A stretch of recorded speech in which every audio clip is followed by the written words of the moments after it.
año 1549, dinastía Ming, provincia de Anhui, China. El médico Wang Quan escribe en su tratado Dushen Xinfa: la técnica de inoculación contra viruela fue introducida por primera vez durante el reinado de Longqing, 1567-1572. Pero dicen que se originó en la época de emperador Shenzong de Song, 997-1022. Detengámonos aquí. Este texto médico chino del siglo XVI describe la vacunación como práctica establecida que se remonta al siglo XI. Cuando Edward Jenner inventó la vacunación en 1796, China llevaba 800 años perfeccionando la técnica. Esta es la historia suprimida de cómo el conocimiento médico chino salvó millones de vidas, mientras Occidente se atribuía el crédito. La viruela fue una de las enfermedades más mortales de la historia humana, matando 300 millones solo en el siglo XX antes de su erradicación. En la antigua China, la llamaban dou, frijol, por las pústulas características. Textos médicos de la dinastía Han, 206 a.C., 220 d.C., ya describían la enfermedad con precisión clínica. Pero mientras otras civilizaciones solo podían rezar o huir, los chinos desarrollaron algo revolucionario: inmunización artificial sistemática, siglos antes de que Occidente entendiera siquiera el concepto de contagio. La leyenda atribuye el origen a un monje budista del monte Emei en Sichuan durante la dinastía Song, 960-1279. Observando que sobrevivientes de viruela nunca la contraían nuevamente, experimentó exponiendo personas sanas a casos leves. La técnica se refinó durante generaciones en monasterios budistas y taoístas, donde la preservación de la vida era mandato espiritual. Para el siglo XI, la inoculación era práctica establecida entre las élites chinas. Si te sorprende descubrir que la inmunización no es invento occidental sino sabiduría oriental milenaria, dale like para difundir estas verdades históricas. El método chino, llamado Shongdu, sembrar viruela, o Chuidu, soplar viruela, era sofisticado y variado. La técnica más común involucraba recolectar costras de pacientes con viruela leve, secarlas, molerlas hasta polvo fino, y soplar este polvo por las fosas nasales usando un tubo de plata o bambú. Dosis específica: 3-5 granos de polvo por fosa nasal. Los niños menores de 1 año recibían dosis reducida. El momento importaba: solo costras de casos leves, tomadas en el día correcto de la enfermedad, almacenadas apropiadamente. Pero había múltiples métodos documentados. El método de la ropa involucraba vestir al niño con prendas usadas por alguien con viruela leve durante la fase de recuperación. El método del algodón insertaba algodón impregnado con pus varioloso en las narices. El método acuático mezclaba polvo de costra con agua para beber. Cada región, cada linaje médico tenía variaciones, refinadas a través de siglos de observación empírica. Lo extraordinario era el conocimiento teórico subyacente. Textos médicos chinos del siglo XII explicaban que introducir veneno de viruela atenuado permitía al cuerpo desarrollar resistencia. Entendían dosificación, muy poco no confería inmunidad, demasiado causaba enfermedad severa. Conocían contraindicaciones: no inocular durante epidemias activas, no a personas debilitadas. Practicaban lo que hoy llamaríamos cadena de frío. Las costras debían almacenarse en contenedores sellados, en lugares frescos y secos, no más de 1 año. El proceso estaba ritualizado y profesionalizado. Inoculadores especializados, a menudo mujeres llamadas zhongdoushi, viajaban entre pueblos durante temporadas específicas. Preparación incluía purificar al niño con baños herbales, dieta especial por días, elegir día auspicioso según calendario lunar. Postinoculación, había cuarentena estricta, dieta controlada, observación constante. La tasa de éxito era impresionante. Textos reportan mortalidad de solo 1-2%, comparado con 30% de viruela natural. Para el siglo XVI, la práctica estaba tan establecida que aparecía en enciclopedias médicas populares. El Compendio de Materia Médica, de Li Shizhen, 1578, el texto farmacológico más influyente de China, describe la inoculación como rutina. Familias nobles inoculaban sistemáticamente a sus hijos. La familia imperial Qing adoptó la práctica después de que el emperador Kangxi, habiendo sobrevivido viruela, ordenara inocular a toda la familia real. Su decisión salvó la dinastía. Príncipes previamente morían regularmente de viruela. Comparte esta revelación si crees que el conocimiento médico asiático merece reconocimiento en la historia de la ciencia. El conocimiento no quedó confinado a China. Por la ruta de la seda, mercaderes llevaron la técnica a Asia Central.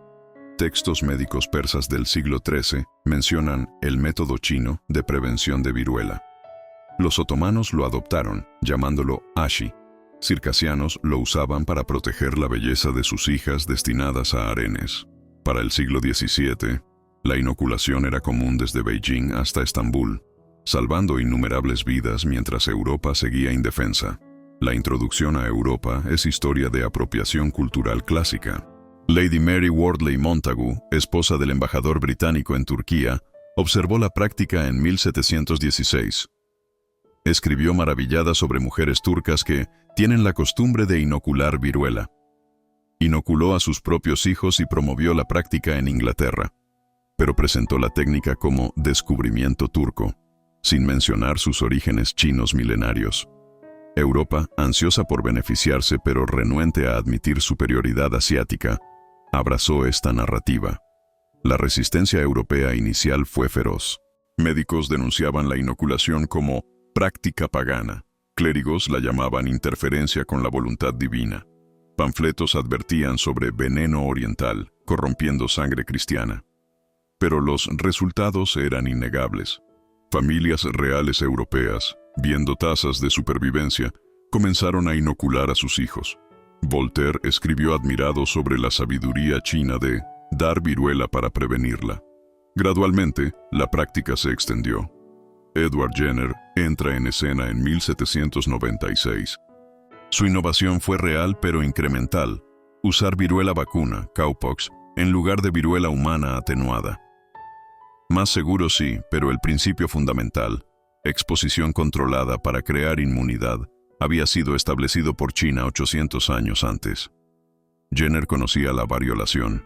Era práctica común en Inglaterra de su tiempo. Simplemente la refinó. Pero la historia occidental lo corona padre de la inmunología, mientras borra siglos de conocimiento chino. Esta era no es accidental ni inocente. Admitir que China practicaba inmunización científica mientras Europa quemaba brujas contradecía narrativas coloniales de superioridad occidental. Era más conveniente presentar la medicina moderna como invento europeo, ignorando milenios de contribuciones asiáticas. Libros de texto saltan de Hipócrates a Jenner, borrando 2000 años de medicina china, india, árabe que mantuvo y avanzó el conocimiento médico. Si te indigna cómo el colonialismo intelectual borra contribuciones no occidentales a la ciencia, suscríbete para más historias reveladoras. El impacto de la variolación china es incalculable. Millones vivieron que habrían muerto. Dinastías sobrevivieron. Conocimiento y cultura se preservaron. Cuando la viruela devastaba poblaciones nativas americanas sin inmunidad, China mantenía su población mediante prevención sistemática. La estabilidad demográfica china, que permitió su continuidad cultural milenaria, debe mucho a la inmunización temprana. Más allá de vidas salvadas, la variolación china representa logro conceptual profundo. Siglos antes de la teoría microbiana, los médicos chinos entendían principios de inmunidad adquirida, atenuación de patógenos, dosificación inmunológica. Su método empírico, observación cuidadosa, experimentación controlada, refinamiento iterativo, anticipaba el método científico moderno.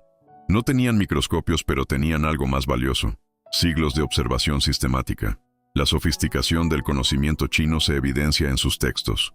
Describían diferentes cepas de viruela, algunas más virulentas. Conocían inmunidad cruzada. Exponerse a cepa leve protegía contra cepas severas. Entendían ventanas de infectividad. Practicaban lo que hoy llamamos farmacovigilancia, registrando reacciones adversas, ajustando protocolos. Todo esto siglos antes de que Europa entendiera siquiera que las enfermedades se transmitían. También había dimensión ética sofisticada. Textos médicos chinos debatían el derecho de exponer niños sanos a riesgo para prevenir riesgo mayor futuro. Esencialmente, el cálculo riesgo-beneficio de la medicina preventiva moderna. Desarrollaron consentimiento informado. Padres debían entender procedimiento y riesgos. Había compensación para raros casos fatales. La medicina china integraba consideraciones éticas que Occidente no formalizaría hasta siglos después. La técnica china también revela diferencias filosóficas profundas. Mientras la medicina occidental combatía enfermedad como enemigo externo, la medicina china buscaba armonía y equilibrio.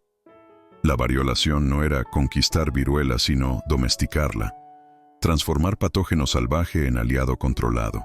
Esta visión más matizada de la relación huésped-patógeno anticipaba entendimientos modernos de inmunidad y microbioma. Hoy, cuando enfrentamos pandemias globales, las lecciones de la variolación china son relevantes. Muestra que innovación médica puede surgir en cualquier cultura, que conocimiento tradicional contiene sabiduría científica válida, que la observación empírica paciente puede lograr avances sin tecnología avanzada, que la salud pública efectiva requiere no solo técnica, sino integración cultural, consideración ética, implementación sistemática. La erradicación de la viruela en 1980 fue triunfo de la humanidad. Pero recordemos que este triunfo comenzó no en laboratorios occidentales, sino en templos chinos hace 1000 años.